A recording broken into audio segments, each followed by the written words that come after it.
So as you guys probably know by now, Battles 2 came off to a pretty rocky start. Tons of bugs, balance issues with the meta, and XP issues, made for a not so exciting time, but in the past months, they've been working on it, and the game is much better now than it was on release. Especially with the recently released casual mode, new maps, and new hero, there's certainly a lot to look forward to in this game. However, I want to use this video to go over all the things that have not been addressed yet in the game, which may or may not be in Ninja Kiwi's short and long-term plans moving forward. First off, I know that a lot of you guys are filthy casual, so I'm gonna address that part first. But yeah, totally controversial opinion here, but we certainly need more game modes. Now obviously I know Ninja Kiwi is trying to go for a more competitive focus on this game, but I think a big reason why the game isn't taking off as it should be is, well, because it's only focused on competitive. You always gotta look at the casual player base. Even if the game is at an esport level quality, there's always going to be a large part of the player base that does not want to partake in that, and just prefer some casual gameplay with no stakes. Of course, I know that NK slightly addressed this with the casual mode, and I'm sure they have plans to add game modes similar to Battles 1 Club Arenas in the future, like, you know, Mega Boosts, R3, Bonanza, etc. On top of some original game modes that I expect to see here too. Who doesn't love pushing the game to its limits in these game modes and rushing for a round 4 temple, $1 million by round 10, etc. Not to mention the amount of possibilities for user-created mods, which I don't think there currently is mod support for this game, but once they figure it out just like BG6, I think the game has a lot of potential. Because I do think game mods played a big factor in the growth of BG6 over the years. I don't really have much else more to say about this topic, other than I think it was a pretty big oversight to release this game with only, one game mode. Like, even Battles 1 on release had defense mode, which honestly wasn't really popular, but, it was an alternative to the main game mode. For those wondering, Club Arenas didn't come out till way later in the game's history. Next up, I'm going to take a complete 180 and talk about the competitive side of the game.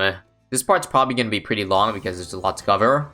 But yeah, having personally placed in the Hall of Masters for the first 2 seasons, I have a good idea of how the leaderboard works, and there's a lot of things that are missing. Where do I even start? Well, luckily, I'm not the only one that has voiced my concerns over the current Hall of Masters system. In fact, I'm going to refer to this Reddit post made by another Hall of Masters user, a top Hall of Masters player.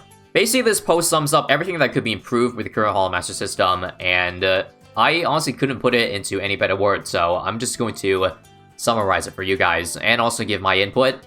First off, the ELO system. I actually addressed this in another complaint video about Battlesteel like 2 months ago, but I'm gonna say it again if you didn't hear before. You can't see your ELO this game, nor can you see your skill-based rating, because, well, there is no rating.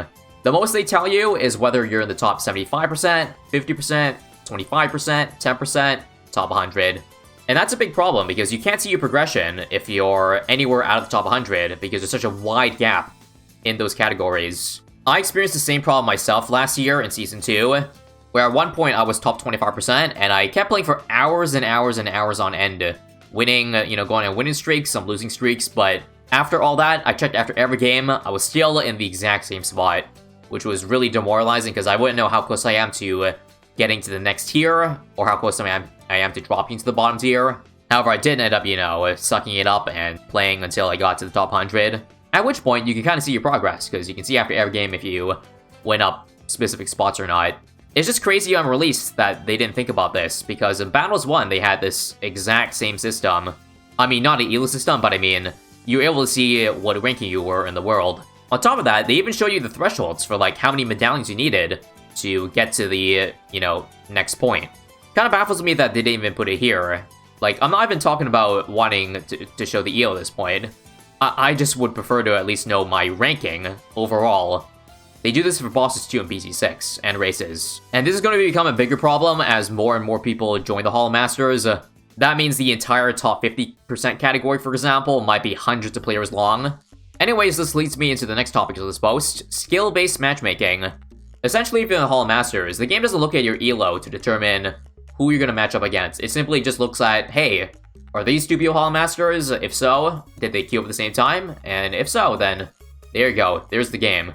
Doesn't matter if the person's first in the leaderboard or last, they will probably get matched up together if they queue up at the same time.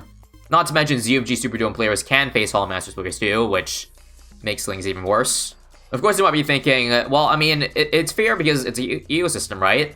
The high-ranked player and the low-ranked player will gain and lose points accordingly. While yes, that is true, the biggest problem is that there's just an insane skill gap from top and the bottom of Hom. Like, I'm talking an insane amount. So much so that top Hall Masters players can go on some massive win streaks because of this lack of matchmaking. Just take a look at this top-ranked guy going on a 43-game win streak last season. And while the chance of an upset in one of these games might be very exhilarating, most of the time it's just a boring stomp. And in fact, it doesn't make it very fun to climb at the very top, because all the players up there will have to maintain 95% or even higher percent win streaks, or rather win rates, in order to climb, because they'll lose so much by losing one game that they can't afford to make any errors. And again, I had exactly the same thoughts as OP here in this post. As for how to fix this problem, well, essentially light matchmaking. We're not asking to, have it match up with people within a very tight range every single game. They can do some very light matchmaking, wherein in the first few seconds, it starts off at a small range. Can't find somebody, just slowly expand it until you get to a max queue time, like say 1 minute or so. That way, even though you will still occasionally match with people that are way below or way above your skill level, it won't be very often. Most of the time, you will be playing who you're supposed to be playing against in an EO system. All in all, it just makes it healthier for the leaderboard, because to get to a super high rank, you should be able to beat players similar to your level at a higher than 50% win rate, rather than, who's better at stopping noobs to get rank 1. And another thing that I addressed in that rant video a few months ago was the initial placement games. I did notice at the time already that playing your first initial placement games moves you up a crap ton, or also down a crap ton. So essentially, like, if you went on a tiny win streak at the start of Hom, you catapult to the top 20, and you could just rank sit, which is also another point addressed in this Reddit post. So I'm going to address both of them at the same time, because there's not too much to say about it, other than you should probably be required to grind more games in order to climb to the top. Just so you can't simply go on a lucky streak once you hit Hom and then stop. And I know you can't stop completely, because if you didn't know, there is elo decay in this game. Essentially, that means if you don't play for long enough, the game will just decrease your rank, because they encourage you to keep playing, to keep, first off, the queue is not empty, but also to show that you're not rusty, and simply achieve that rank a long time ago. So as it is right now, the elo decay in this game is, I believe, approximately 1 week. So if you don't play for a week, you'll drop.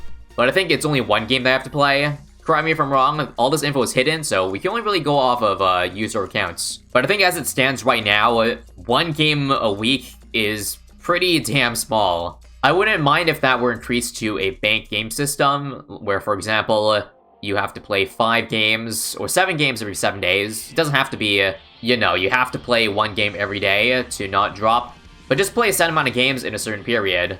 League of Legends, I know, is a game that has a system, and I certainly wouldn't mind that kind of system in this game too. I should mention that this should only apply to the very top players. If you're in the bottom Hall Masters, there is no really point to having decay there, because nobody really wants to sit at the bottom.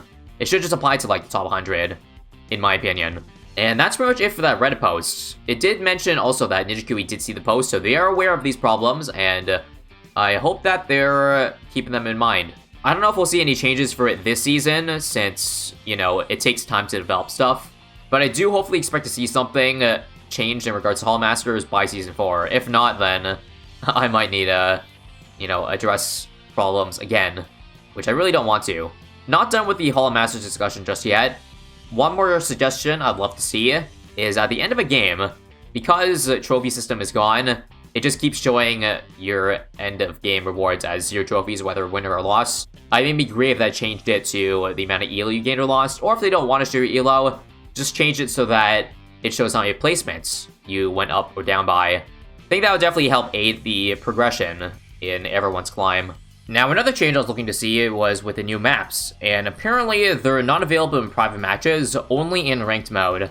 I'm fine with it not being casual mode, since the new maps are pretty hard, ports and deflection, but I don't see any reason why to bar it from private matches, because, like, I'm sure casuals would love to have a go at a tough map once in a while. And plus, private matches are a good place for high-level players to practice and get better at playing those maps instead of, having it all laid out on the line on ranked mode.